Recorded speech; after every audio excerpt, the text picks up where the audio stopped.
à 2 reprises dans son épître aux Philippiens,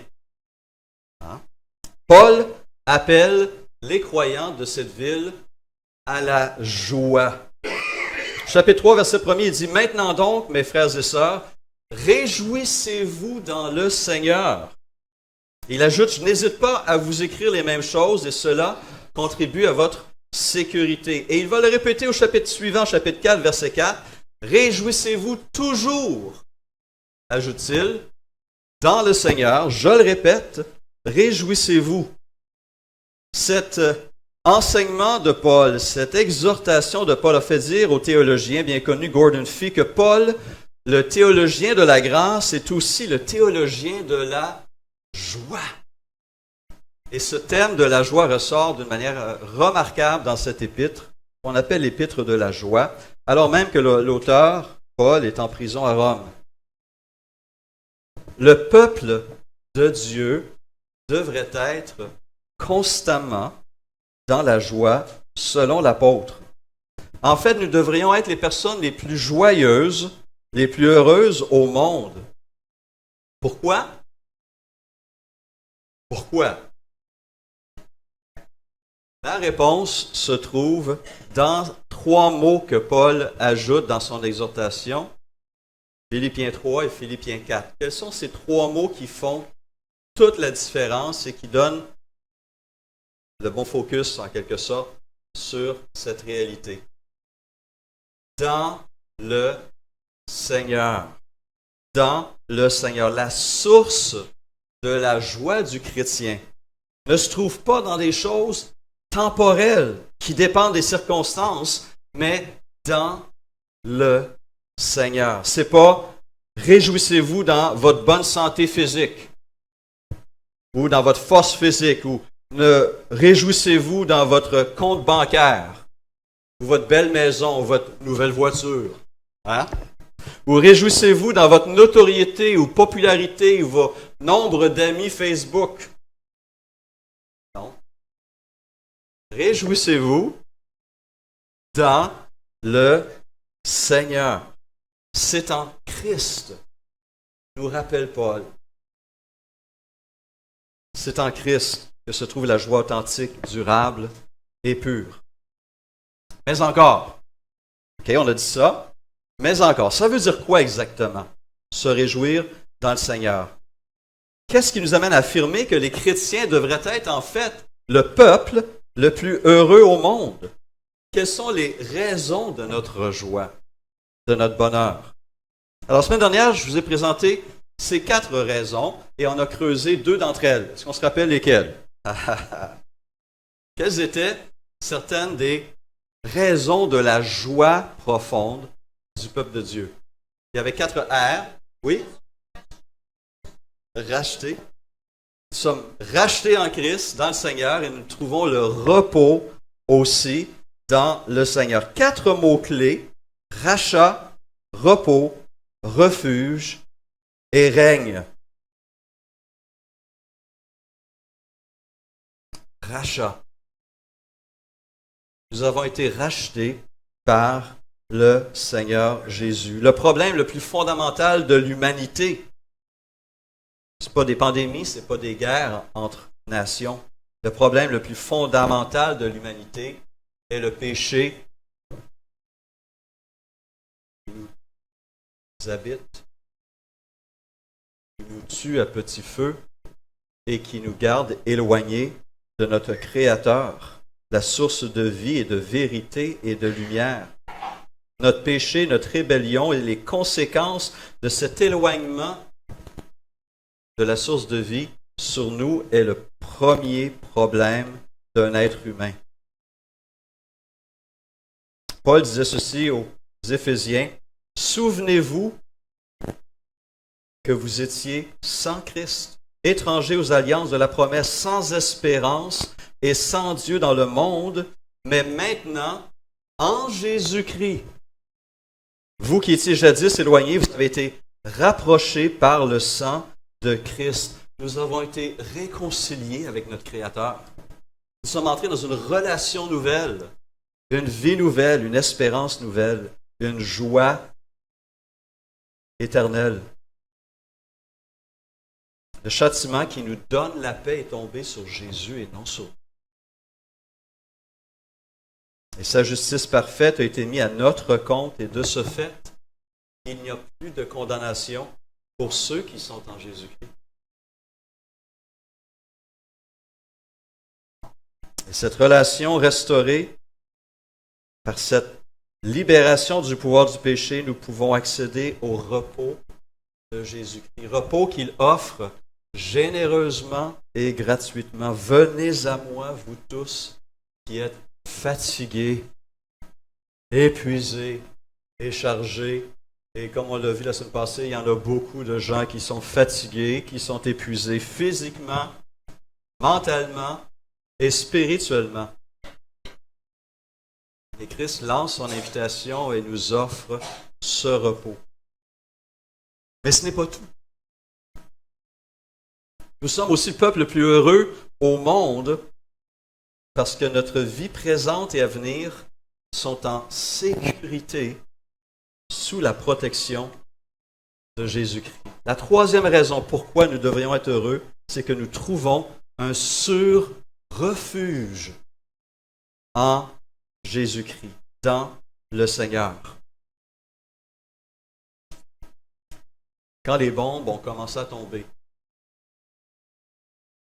sur Kiev et sur les villes d'Ukraine, qu'est-ce que les citoyens ont fait? Ils ont couru vers des abris, que ce soit des sous-sols, des tubes de métro, des bunkers. Lorsque les bombes tombent, on cherche un endroit sûr pour se protéger.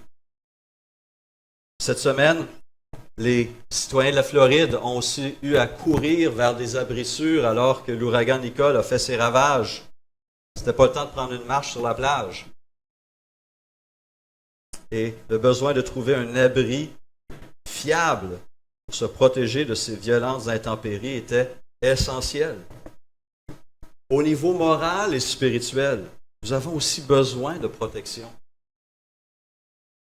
Certains aspects de notre société peuvent être justement moralement toxiques. C'est un acide qui va agir sur notre âme si on ne fait pas attention.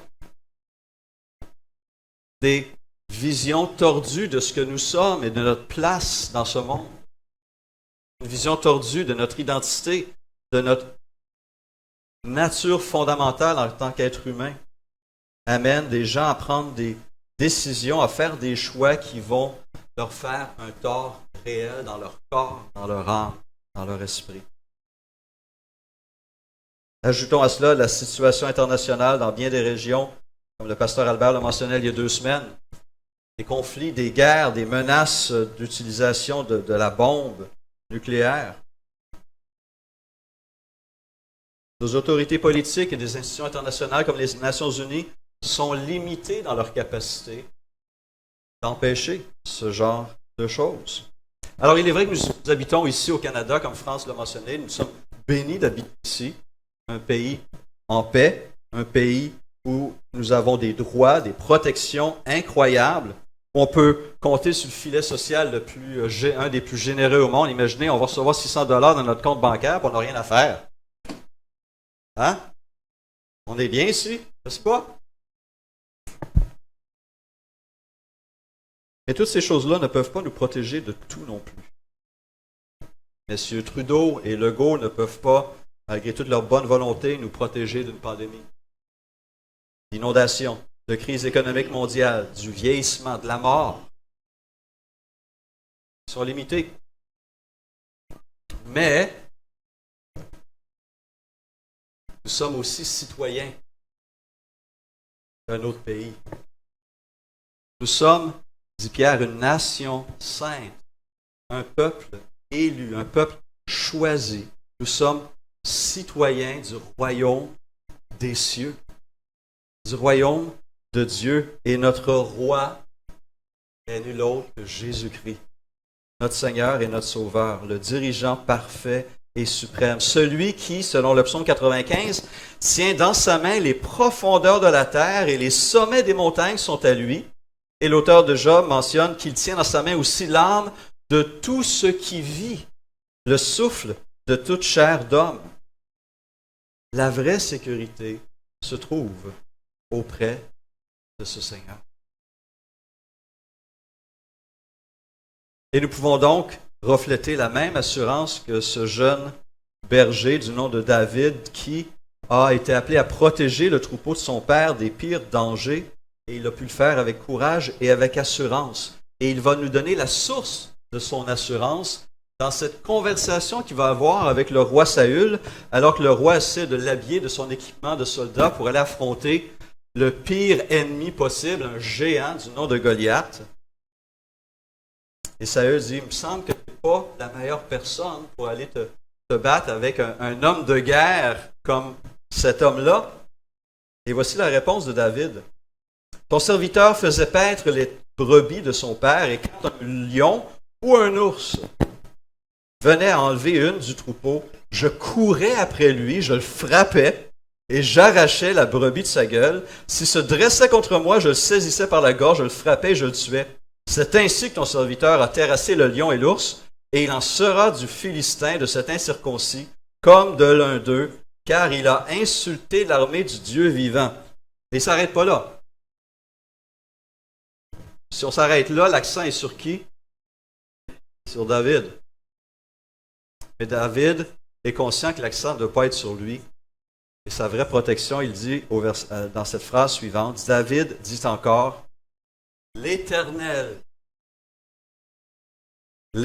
qui m'a délivré de la griffe du lion et de la patte de l'ours, me délivrera aussi de la main de ce Philistin. Et ce geste courageux a été honoré par le Seigneur qui l'a gardé et qui l'a ensuite conduit à devenir un des plus grands serviteurs du roi Saül, un guerrier incomparable. Mais malheureusement, avec le temps, la jalousie s'est installée dans le cœur de ce roi et d'autres, et des fausses accusations ont fusé, des menaces, des complots. Il a été pourchassé sans merci. Et après avoir vécu toutes ces choses-là, il va écrire ces paroles dans le psaume 27, verset 1er. L'Éternel est ma lumière et mon salut. De qui aurais-je peur? L'Éternel est le soutien de ma vie. Qui devrais-je redouter? Quand des méchants s'avancent contre moi pour faire de moi leur proie, ce sont eux, mes persécuteurs et mes ennemis, qui trébuchent et tombent. Si une armée prend position contre moi, mon cœur n'éprouve aucune crainte. Si une guerre s'élève contre moi, je reste, malgré cela, plein de confiance. Pourquoi? Parce que Dieu était pour lui un refuge et un appui, un secours toujours présent dans la vie. Il vivait cette réalité quotidiennement. Cette vérité peut nous aider, nous, peuple de Dieu, aujourd'hui, à encore faire face à la vie comme à la mort. À la vie comme à la mort, avec assurance. Cette assurance se trouvait aussi dans le cœur de l'apôtre Paul, qui, après des décennies de service pour son Seigneur, s'est retrouvé malgré tout à nouveau emprisonné, conduit à Rome, et dans ce qu'il savait être ses derniers moments. Il savait que l'épée du bourreau l'attendait, et il a pris le temps d'écrire cette lettre à son collègue protégé, Timothée, pour lui rappeler ces vérités. Ce n'est pas, écrit-il, un esprit de timidité que Dieu nous a donné, mais un esprit de force, d'amour et de sagesse. N'aie donc pas honte du témoignage à rendre à notre Seigneur, ni de moi son prisonnier, mais souffre avec moi pour l'Évangile, en tenant compte ou en comptant sur la puissance de Dieu. Il nous a sauvés et nous a adressé un saint appel. Il ne l'a pas fait à cause de nos œuvres, mais à cause de son propre plan et de sa grâce qui nous a été accordée en Jésus-Christ de toute éternité et qui a maintenant été révélée par la venue de notre Sauveur, Jésus-Christ. C'est lui qui, quoi, a réduit la mort à l'impuissance. Cette mort que tant de gens redoutent encore, pour le chrétien, elle ne fait plus aussi peur qu'avant. Il a réduit la mort à l'impuissance et a mis en lumière la vie et l'immortalité par l'Évangile à travers la résurrection et sa victoire. Pour lequel, écrit Paul, j'ai été établi prédicateur et apôtre, chargé d'enseigner les non-juifs. Voilà pourquoi j'endure ces souffrances, mais je n'en ai pas honte, car je sais en qui j'ai cru et je suis persuadé qu'il a la puissance de garder le dépôt qu'il m'a confié jusqu'à ce jour. Avons-nous cette même confiance? Que ma vie est entre les mains de mon Seigneur. Et même si cette vie va passer par la mort, ce ne sera pas la fin, ce ne sera pas un échec, mais ça va conduire à Christ, et à la vie, et à la victoire. Et c'est pourquoi, quelques années auparavant, il avait couché ces mots sur papyrus, ces paroles bien connues. Que dirons-nous donc de plus?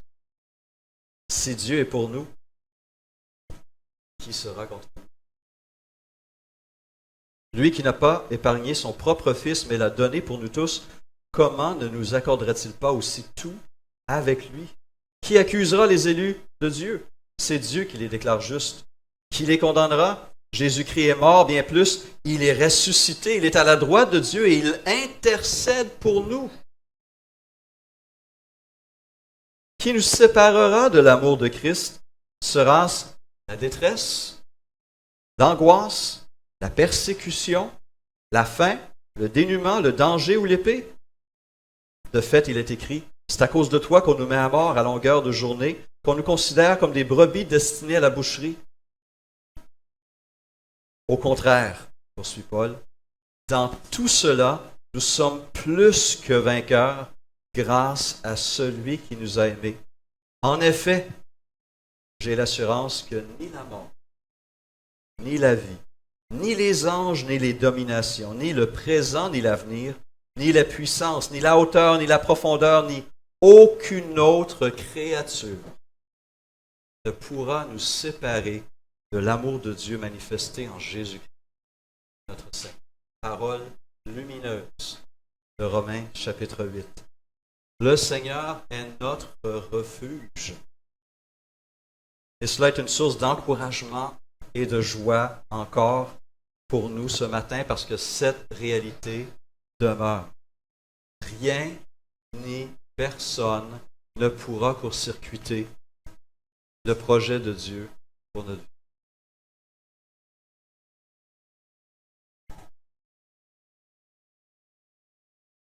Projet de vie et projet d'une éternité aussi encore plus glorieuse, encore plus radieuse. Et cela nous amène à notre quatrième et dernière raison pourquoi le peuple de Dieu est le peuple le plus heureux au monde. Une vérité qui peut nous dépasser, n'est-ce pas? Nous allons régner avec Christ. En Apocalypse 5, verset 9, les serviteurs de Dieu chantaient, dit le texte, un cantique nouveau en disant « Tu es digne de prendre le livre et d'en ouvrir les sceaux, car tu as été immolé, on parle évidemment de Jésus, et tu as racheté pour Dieu par ton sang des hommes de toute tribu, de toute langue, de tout peuple et de toute nation. Tu as fait d'eux un royaume et des sacrificateurs pour notre Dieu, et, ajoute-t-il, ils régneront sur la terre. » Un petit peu plus loin, au chapitre 22, il précise, nous régnerons au siècle des siècles. Nous allons connaître une promotion, recevoir une promotion incroyable, et nous serons restaurés dans notre mission fondamentale, qui était de régner.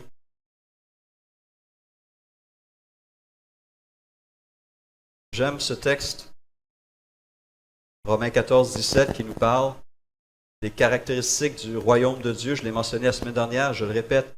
En effet, écrit Paul, le royaume de Dieu, ce n'est pas le manger et le boire, mais la justice, la paix et la joie dans le Saint-Esprit. Ce qui caractérise ce règne à venir, ce règne de Jésus-Christ.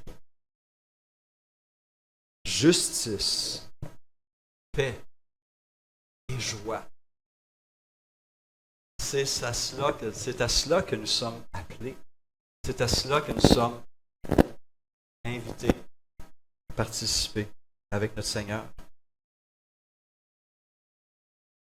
C'est pourquoi à la fin de ce monde et au renouvellement de toutes choses, le Seigneur Jésus dira à tous ses fidèles serviteurs, c'est bien, bon et fidèle serviteur, tu as été fidèle en toutes choses, voici, je te confie beaucoup, entre. Il aurait pu dire entre dans la justice, entre dans la paix. Il a voulu dire entre dans la joie. Il a voulu mettre l'accent sur cette réalité, ce règne auquel il nous appelle. Et ce règne sera éternellement un règne de paix, de justice et de joie.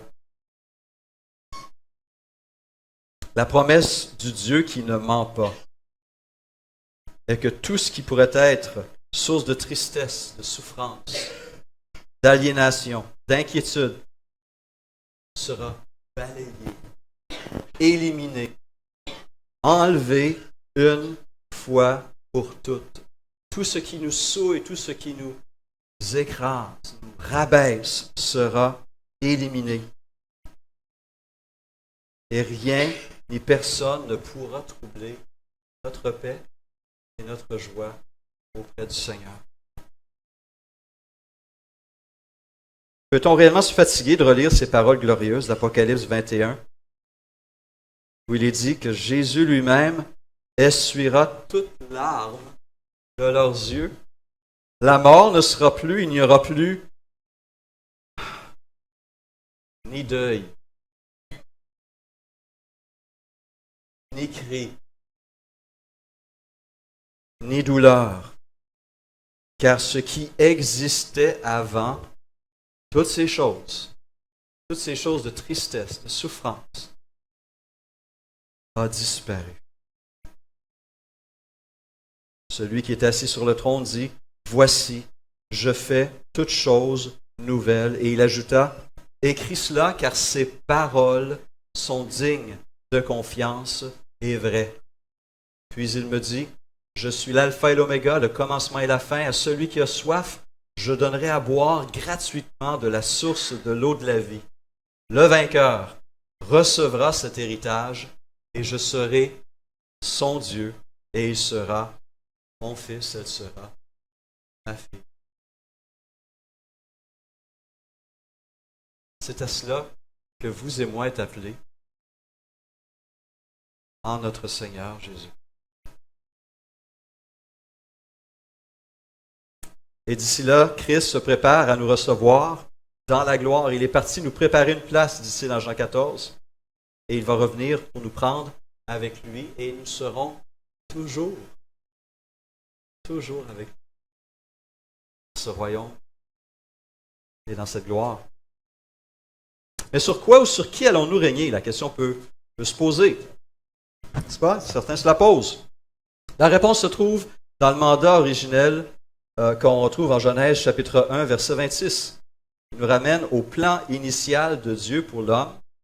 Dieu dit, « Faisons l'homme à notre image, à notre ressemblance, qu'il domine ou règne sur les poissons de la mer, sur les oiseaux du ciel, sur le bétail, sur toute la terre et sur tous les reptiles qui rampent sur la terre. » Dieu les bénit et leur dit, « Reproduisez-vous, devenez nombreux, remplissez la terre et soumettez-la, dominez ou encore régnez sur les poissons de la mer, sur les oiseaux du ciel et sur tout animal qui se déplace sur la terre. » Cette vérité est soulignée par David dans le psaume 8, où il dit, « Tu as donné à l'homme la domination sur ce que tes mains ont fait.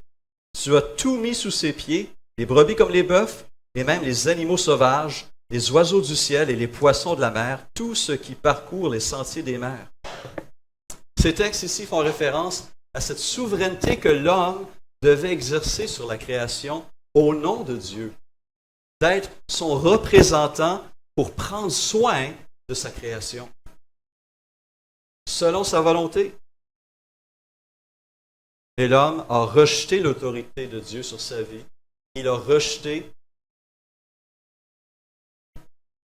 ses critères de vie et s'est mis à exploiter d'une manière irresponsable cette création merveilleuse. Et actuellement,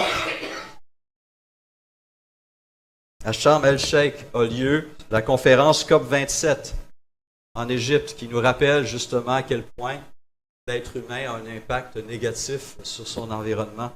Comment nous polluons l'eau, la mer, la terre, l'atmosphère.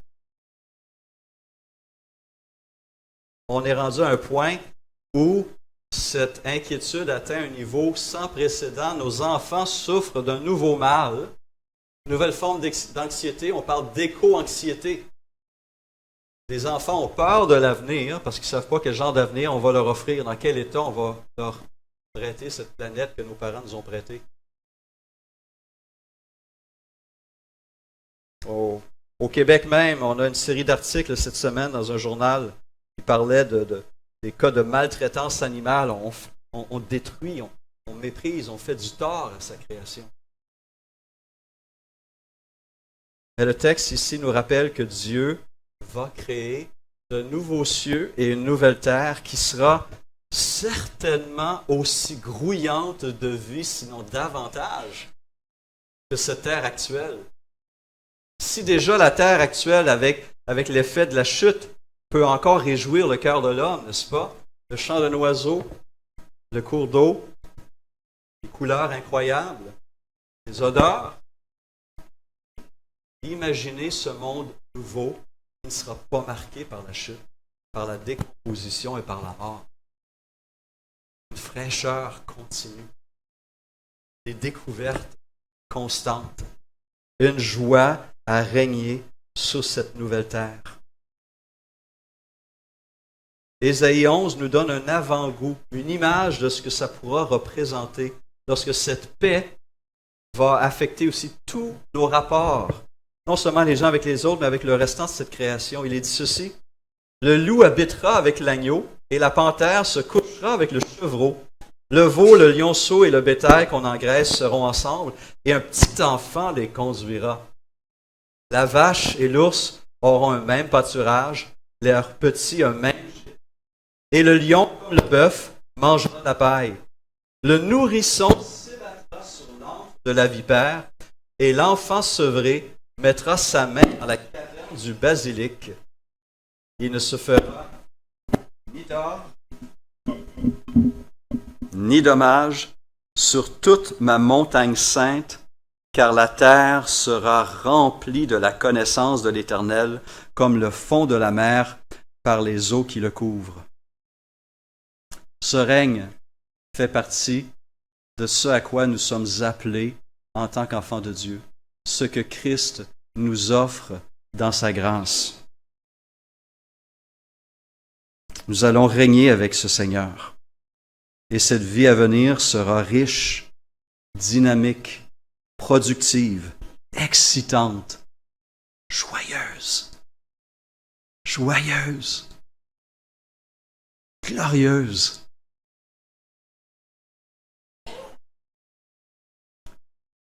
C'est pas une histoire à dormir debout que je vous raconte là, c'est pas un conte de fées. Ce sont les promesses d'un Dieu qui ne ment pas, d'un Dieu qui est fidèle à sa parole et généreux dans ses bontés. Nous avons toutes les raisons au monde pour être joyeux et pour rendre grâce à ce Seigneur. Notre Dieu est le Dieu de notre joie et de notre allégresse, dit le psaume 43. En Christ, nous avons été rachetés. En Christ, nous pouvons goûter son repos. En Christ, nous trouvons le refuge lorsque tout s'écroule autour de nous. En Christ, nous attendons ce privilège de régner à nouveau avec lui sur une création restaurée. Frères et sœurs, réjouissons-nous dans le Seigneur. Je le répète, réjouissons-nous. Prions. Seigneur, à nouveau devant ce message incroyable de ta parole, devant cette grâce surabondante qui est déversée dans nos vies, merci. Merci. Merci pour la vie présente et à venir. Merci pour ta fidélité. Ah, Seigneur, il y a tellement de choses pour lesquelles on peut te dire merci. Tu es généreux et bon. Et c'est pourquoi nous continuons à prier que ton règne vienne. Mais d'ici là, aide-nous, s'il te plaît, à être fidèles à ta volonté, à accomplir ta volonté ici sur la terre. Réoriente nos pensées et nos désirs pour qu'ils soient en conformité avec ta volonté. Sanctifie-nous par ton esprit. Bénis ces liens qui nous unissent et puissions-nous nous encourager mutuellement et veiller les uns sur les autres pour accomplir cette volonté qui est bonne, agréable et parfaite. Que ta paix et ta joie reposent sur chacun de mes frères et de mes sœurs ici présents et en ligne ce matin. Amen.